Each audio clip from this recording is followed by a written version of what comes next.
Hi, thanks for having me. Hi, Uh, Amanda. Hi, I'm in Ontario, Canada. I don't know if there's other Canucks on the panel. I'm a Bachelor of Science in Agricultural Biotechnology from University of Lethbridge, and I went to Naturopathic College, Canadian College of Naturopathic Medicine, and that was the beginning of really the training, but it's really about being awake. And from, since the age of 8, I can see this world as it is. A lot of people can't seem to see truth and see the scams going on around us. So I have that angle coming in. As well, I've owned and operated my store, which was called Yummy Mummy Emporium Apothecary, and now I've renamed it to Yum Naturals, and I make over 150 natural remedies. I wrote a book on DMSO called Healing with DMSO that's just come out this month. So I keep myself busy with creating and inventing new blends with dimethyl sulfoxide, which I'll hopefully talk a little bit about later, and keep myself busy as a single mom. So thanks for having me. I'd like you to talk to us about social distancing, please. Sure, thanks. One of the reasons to have social distancing is, if you've studied any Heart Math Institute information, is we have energy fields and we also have a heart field. And it's exactly that distance that our heart fields do not then overlap. They're really trying to tear us apart on every level. One of the things I've noticed about it is that it makes people afraid of one another. So you could be a silent carrier, or you are sick, and if you touch me, breathe on me, come near me, I'm going to get sick and die. So that's part of the psychological exercise. I've noticed a lot of hate coming at me because I'm very vocal about this pandemic. So people judging me, people saying that I'm dangerous because I'm daring to hug people, and that when I shop in the grocery stores with the lines going one direction, I on purpose go the other direction. And when somebody's shopping, I will lean over them to do that and spark conversation. So while we're trying to focus on solutions, one of the things that you can do is expand your heart field. So you can focus on that and send love to yourself and expand it so that it will affect someone near to you, because we're trying to overcome what they're trying to do to us. And so this is a war. And so our wartime measure is love. So if we increase our heart fields, then that distance is irrelevant. So that's one of the things. The other thing is hug everybody, touch people, talk about that. Are you afraid? Why would you be afraid of my hand?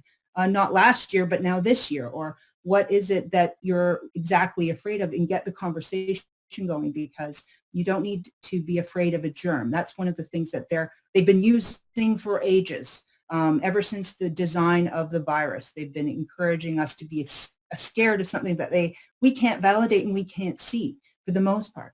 So that's part of the psychological exercise. That will we obey is the other part of it. Will we do it? Will we just want to be good little boys and girls and do what our government says and social distance because now we're somehow warriors or heroes for the cause, right? So they're also usurping us, making us feel like we're useful. So there's all of those aspects, and we can counter those by other measures of our energy field, of our discussions, and of our just plain out saying no to that and going the opposite direction. Thank you. Thank you so much. The next question we have, that's just... So a couple of things about the mask wearing. I'll give you these studies. You can disseminate them later, but there are studies on the hypoxic or low oxygen effects of wearing masks. Also, it's important to understand that masks have holes, and if we believe in the virus being an infectious agent, which I don't, but if you did, first of all, most of those masks, it goes right through. Then people also say, well, it prevents me from touching my face. Well, again, with their belief system, actually the transmission is more likely through the eyes than through the nasal passages of this particular coronavirus. But if you look up certain studies, you'll see that there are huge respiratory consequences of wearing these masks. They did a study on pregnant healthcare workers, for example, and they found that they had impeding gaseous exchange. They had a huge additional workload on the metabolic system of these mothers, and they had to limit respirator usage and mask usage. As well, there's something called hypoxic training. So if you actually do like mountain running, that kind of thing, they actually have a training where you can increase your red blood cells by wearing a mask because you're rebreathing your own carbon dioxide and you're increasing your red blood cell production. So you're actually really stressing the body's resources to try to gather and gain more oxygen from the rebreathing problem. As well, there's another study, there's a couple of them. One's called a cluster randomized trial of cloth masks compared with medical masks, and they found that the cloth masks actually increased infection because as you're breathing, bacteria is accumulating as well as moisture on the inside of the mask. People are reusing masks. They're wearing them all the time or long periods of time, and that can actually ironically lead to respiratory infections and respiratory issues. And then there's a whole cacophony of variations on how mask wearing affects your psyche. For example, not just respiration, thermal equilibrium, your vision, but your communication with others, your feeling of well-being, your personal procedures like eating and drinking and sneezing and coughing and these sorts of things, and how you get around in your day-to-day with having this impediment to free speech and communication. So there's a lot of psychological aspects to it as well as health implications that really need to be considered and discussed openly, because obviously we need to avoid mask wearing for more than one reason. Thank you for that. Amanda, you wanted to address the issue of the virus. Would you like to speak on viruses, please? Sure. It's important for people to understand that a virus has never been isolated. Not once, not ever, and never will be, because it doesn't exist as described. If you look at Dr. Stefan Lenke's work, he was the one really to get things vocalized. He's a German virologist, biologist, and he was actually the one to first identify a phage in the ocean, which are large structures that actually support the terrain of the fish and help them overcome disease. So they're not pathogenic. And when he realized that, he was like, something's very wrong. And he started to look at measles virus particularly, and he wanted to see the original papers that identify the virus and name it, measure it, and describe it appropriately. And he found that in all the original papers, that was not done. None of the viral particles as they have described and shown cartoons of and colored pictures of and fancy CGI of, they don't exist like that. They aren't seen on 2D microscopes properly. They're artifacts of the body, and they're produced when the body undergoes stress. Stress, toxins, and nutritional deficiencies will lead to issues in the body where cells start to proliferate because they have to fix a problem. And when you have waste material gone out of control, then you have to remove them. The body has to remove them. Now, if you are living a lifestyle where you're feeding yourself all kinds of bad foods, smoking cigarettes, drinking alcohol, drinking lots of coffee, not taking care of your health, then each spring you usually go through a natural sort of detox where you remove these materials through mucus out of the body. And if you take that mucus and you look at it under a microscope, you'll find all these kinds of particles. And if you're looking for these groups of particles, you'll kind of find what you're looking for. And it's basically like saying flies have caused the garbage that you made, but no, you make your garbage and then the flies are attracted to the garbage. So same thing in your body. You make the garbage, your own microbes go to work pleomorphically, polymorphically, meaning they change shape. So a bacterium becomes a fungal form, becomes a viral form, and so on. Not to make you toxic or make you sick per se, as they've described it, and give you bad things, but to actually assist the body to remove the poisons from all the tissues and remove them appropriately. If you're in a nutritional deficiency state, then what's going to happen is you can't remove it appropriately through the liver and through the kidneys. You will use other organ systems like the skin, as we see in measles or chickenpox, as we see in the lungs coming out, which is inappropriate. Ideally, you would go right through the liver. So people say, oh, you shouldn't say that, you might get it, and then what happens? And I say, I will never get it. I'll never get it because I detox my body regularly and I give myself good nutrition and I don't poison myself. I'm not afraid of anything that I couldn't even possibly catch anyway. So understanding that right from the beginning, we do not have a virus. We do not have it identified appropriately, and it does not satisfy Henley-Cox postulates. And even in the original papers from COVID, from China, it states in that research that it does not satisfy Cox postulates, which means if you take an isolate and you remove it and you put it in a healthy individual, you should be able to make that disease appear. They have not done that work. They cannot do that work, because if they were able to actually isolate it and do that and try to infect a healthy subject, nothing would happen. If you look at any study done on contagion, what they have to do in order to produce a disease response is poison the host. It's exactly what vaccines do, by the way. If you actually could make a vaccine with just the isolate of what you were trying to promote some sort of immune response from, say, even a bacteria, what would happen is nothing, because you have to first poison the host in order for them to go through a violent response and produce cytokine storms and all these kinds of immuno particles to get this absolute non-self out of the body. And that's why vaccines don't work unless they put the poison adjuvants in, the metals and the polysorbates and the antibiotics and all of these violent tissues that don't belong in your body.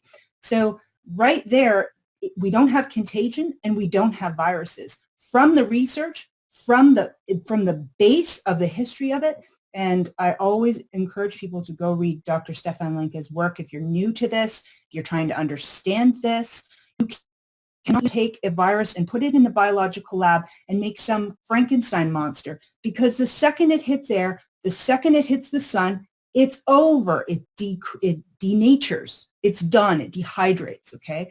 All you can do, if you want to make a Frankenstein monster, which I know they have in lab, you put it in the vaccine and you put it in people's bodies, and then you have a very big problem on your hands. So the first step is to make sure you're eating right, you're detoxing the body, you're learning about how to do that. And the next step is to not take a vaccine, because that is exactly how you do get the biological agent inside your blood, in which it will cause a huge problem on every possible level and can be very hard to heal, as many of us have attested we are vaccine damaged. I am myself.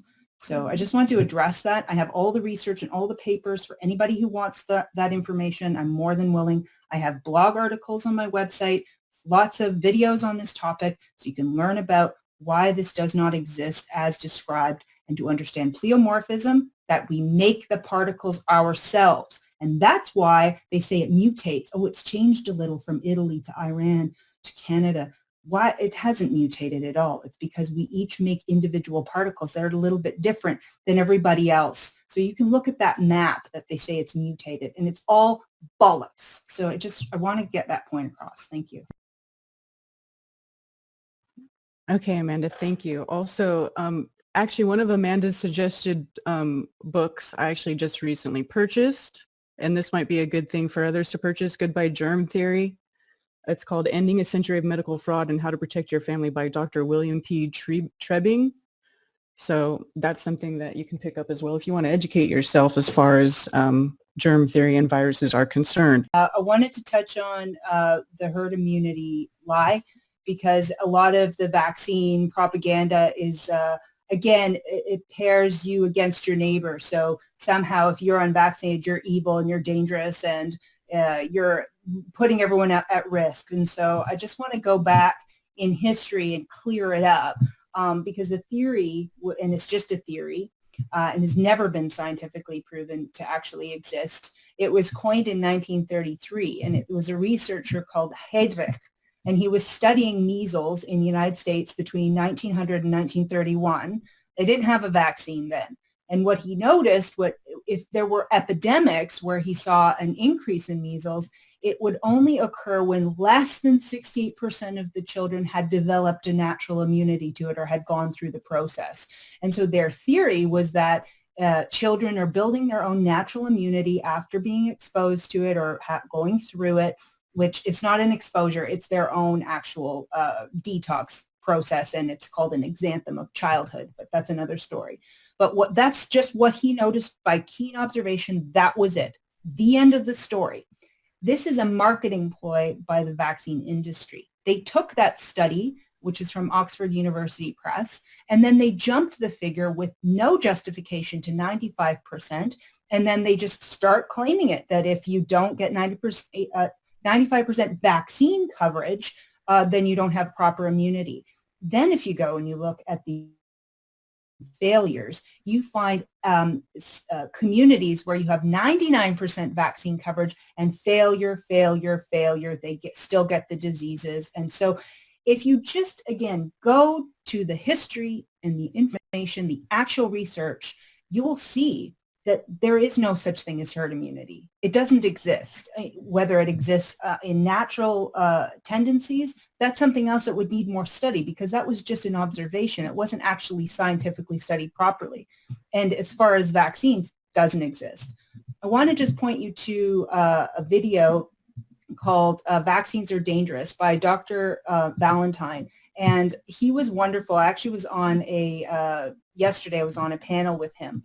And Dr. Valentine talks about, back to what Dave was saying, talks about how you can actually use the vaccine coming at you, like a mandatory vaccine, as a surgical. So it's actually a surgical activity. It's bypassing your skin. So you can treat it as a surgery, and then you can use the law to have specific terminology, basically, to go back at the doctor and say, well, you're performing surgery, so these are the things that have to be done. And if you're going to give it to me, then you should probably also give it to yourself at the same time, and all of these things. So there are hosts and hosts and hosts of measures that you can take to pin the liability on the doctor so that they want nothing to do with vaccinating you.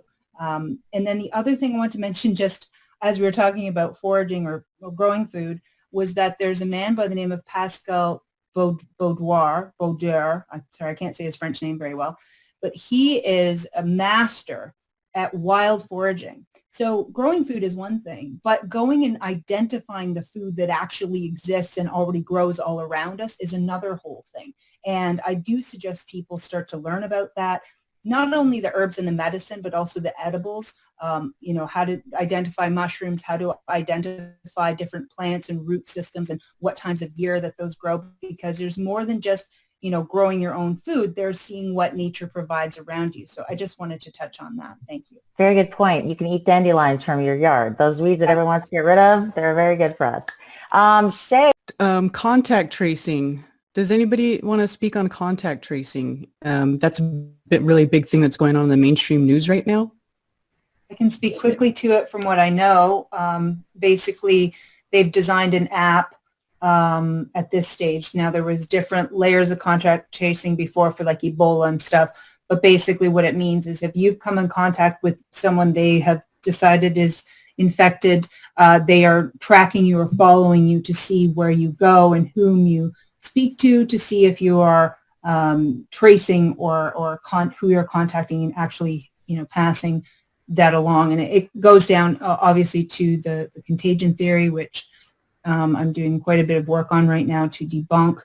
You can also look at T.C. Fry's work on the contagion myth. But regardless, they have an app now that they are promoting. It's not, to my knowledge, it's not out yet. But basically, it's something you would have to subscribe to and want to do. I can't see them forcing it on you at this stage unless anyone knows anything about that. But basically what it would do is alert you if you were next to somebody, your phones would communicate, and then that information would lead forward and say, well, you have to quarantine yourself now for 2 weeks or whatever, because that individual you just sat on a park bench with was in China or wherever, or was living with someone who also was sick, and blah, blah, blah. So it's just another fear measure and control measure. That's basically the gist of it. Another great quote is by Harriet Tubman. She said, if only more people had known they were slaves, I could have saved them too. So definitely the wave of awakening has been going on a long time. Everything that everyone has said, I totally agree with what we need to do to empower ourselves. So I won't repeat that. But one thing that I focus on is encouraging people to fire their doctors, because we have to stop attending the medical cult system as well. So we need to take back our own empowerment on how to heal ourselves, how to feed ourselves, how to stop poisoning ourselves. And that's one of the things that I focus on the most as a health practitioner. And if you go to my YouTube channel, I have lots of videos. I give away tons of free information on how you can help yourself for your holistic health purposes, how to use supplements and all kinds of nutrition and food to heal your body and detox your body, because really stop attending the system that's trying to take away your life is really one of the top priorities of what we need to do in this time frame. So thank you for having me. If you are interested in any of the other technologies that I have to help protect yourself from 5G, which deoxygenates the blood, I do have a lot of that awareness as well on my website, which is yumnaturals.com or yummymummyemporium.org. And definitely send me an email or whatnot if you want any of the links. I know you're going to have some of the links in the show description as well, but we have to share and we have to support each other and we have to use our tools and our skill set. If you don't have a skill set, get a skill set, find what you're good at and learn. We have quarantine time available in order to do that. So find your passion and live your passion, and you'll be directed by the Creator on what to do next, and not to live in fear, just to live in listening. So thank you so much for having me.